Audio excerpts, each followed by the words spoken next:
Hello বন্ধুরা, আমার রান্নাঘরে আজকে নিয়ে হাজির হয়েছি। এই যে দেখুন, এটা হচ্ছে মানকচু। মানকচুর আজকে বাটা করে দেখাবো। এটা মানকচুটাকে আমি উনুনের ভিতর পুরা দিয়েছিলাম, বেশ কয়েক ঘন্টা রেখেছিলাম।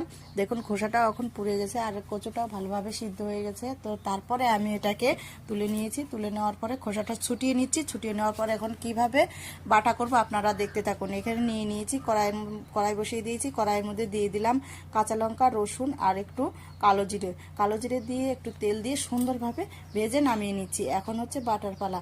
বাটা খেতে যা অসাধারণ লাগে না মানকচু। তো বেটে নিচ্ছি, তারপর দিয়ে দেবো এখানে হালকা স্বাদ মতো লবণ দিয়ে দেবো। লবণ দিয়ে আমি বেটে নিব। আপনারাও এরকম রেসিপিটা দেখার পর বাড়িতে বাটা খেয়ে দেখবেন মানকচুর, অবশ্যই অবশ্যই ভালো লাগবে গরম ভাত দিয়ে। আর ভিডিওটা ভালো লাগলে পারে সাবস্ক্রাইব, লাইক আর কমেন্ট দিয়ে পাশে থাকবেন।